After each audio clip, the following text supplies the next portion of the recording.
प्यारे बच्चों, पुराने जमाने की बात है। किसी गांव में एक बहुत गरीब धोबी रहता था जिसका नाम अकरम था।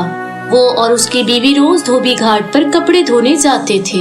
एक रोज जब उसकी बीवी कपड़े धोकर सुखा रही थी तो उसकी नजर आसमान पर पड़ी। वो जोर से चीखी और कहा, ये क्या है? अकरम और उसकी बीवी ने देखा कि एक हाथी उड़ते हुए आसमान से जमीन की तरफ आ रहा है। जैसे ही वो जमीन पर उतरा, गायब हो गया। 2-3 रोज तक वो दोनों यूं ही हाथी को आसमान पर उतरता देखते रहे। अकरम ने अपनी बीवी से कहा, कल हम इस हाथी पर जरूर नजर रखेंगे। अगले दिन जब हाथी जमीन पर उतरा, वो दोनों उसके पीछे चल पड़े। हाथी गन्नों के खेत में घुस गया और खूब पेट भर के गन्ने खाने लगा। हाथी का पेट भर गया तो उसने उड़ने की तैयारी की। जैसे ही उसने उड़ान भरी, दोनों मियाँ बीवी ने हाथी की धुन पकड़ ली और हाथी के साथ उड़ने लगे। बीवी बोली, अरे वाह, क्या नजारा है! यहाँ से जमीन कितनी छोटी लग रही है। हाथी आसमान की बुलंदियों पर पहुँचा तो धोबी क्या देखता है कि एक पहाड़ हीरे जवाहरात से चमक रहा है। यूं लग रहा था जैसे कोई अपना खजाना यहाँ रख कर भूल गया हो। दोनों मियाँ बीवी की आंखें खुली की खुली रह गईं। आखिर हाथी पहाड़ पर उतर गया। दोनों मियाँ बीवी भाग कर सोने पर टूट पड़े और ज्यादा से ज्यादा सोना इकट्ठा करने की कोशिश करने लगे। रात के बढ़ते अंधेरे से परेशान होने लगे। उन्होंने सोचा कि सुबह होते ही वो हाथी की दुम पकड़कर जमीन पर उतर जाएंगे। आखिरकार सुबह हुई और दोनों ने वैसा ही किया। वो जमीन पर उतरे और अपने घर की तरफ रवाना हो गए। एक गरीब धोबी जो रोज बरोज अमीर होता जा रहा था, उसको देखकर सारा गांव हैरान और परेशान हो गया कि आखिर अचानक ऐसा क्या हुआ है कि धोबी इतना अमीर हो गया। उसके पड़ोसी ने एक दिन उससे आकर पूछा, अरे भाई, खैर तो है, कौन सा खजाना तुम्हारे हाथ लग गया जो रातों रात इतने अमीर हो गए? धोबी ने जवाब दिया, अरे बस यूं ही, कोई खास बात नहीं। और धोबी ने कुछ ना बताया। एक दिन धोबी किसी काम से शहर से बाहर चला गया।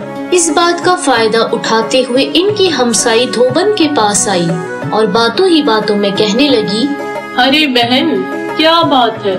ऐसा कौन सा राज है जो तुम लोगों को नहीं बता रही? हम भी तुम्हारे अपने हैं, हमें भी बताओ कि तुम इतनी अमीर कैसे हो गई हो। आखिरकार धोबन ने सारा राज उगल दिया। जब धोबी वापिस आया, धोबन ने सारा माजरा बताया। धोबी को अपनी बीवी की इस हरकत पर बहुत गुस्सा आया, मगर अब बात हाथ से निकल गई थी। सुबह सारा गांव धोबी से मदद मांगने आया कि वो उनके साथ खेतों में चले और हाथी के साथ खजाने तक पहुँचे। ये सोचने के बाद धोबी के दिल में लालच पैदा हुआ और वो सोचने लगा, अगर मैं गांव वालों के साथ जाऊंगा तो मेरा भी फायदा है। खूब सारा सोना इकट्ठा कर कर वापस से आ जाऊंगा। ये सोचने के बाद वो गांव वालों के साथ जाने को राजी हो गया। अगली सुबह गांव वाले खेतों की तरफ निकल गए और आसमान की तरफ नजर जमाए हाथी का इंतजार करने लगे। इतने में एक गांव वाले ने कहा, अरे वो देखो, ये हाथी जमीन की तरफ आ रहा है।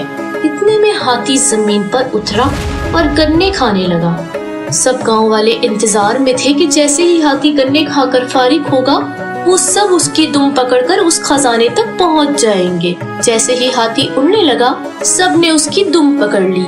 धोबी सबसे आगे उसकी दुम पकड़े हुए था और धोबी के पीछे लंबी कतार पूरे गांव वाले एक दूसरे को पकड़े उड़ते चले जा रहे थे। सब गांव वाले आपस में बातें करने लगे। एक गांव वाला बोला, वहाँ इतना खजाना होगा कि हम सब लेकर आ सकें। दूसरे ने कहा, खुद सोचने से बेहतर है हम अकरम ही से पूछ लेते हैं।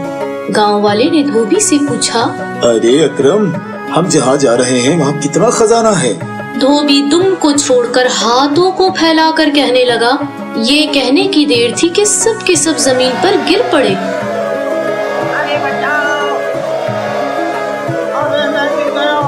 और हाथी मजे से आसमान पर अपनी उड़ान भरने लगा। तो प्यारे बच्चों, गांव वालों के साथ धोबी को भी उसकी लालच की सजा मिल गई, क्योंकि लालच बुरी बला होती है। प्यारे बच्चों, देखा आपने, लालच का अंजाम हमेशा बुरा ही होता है।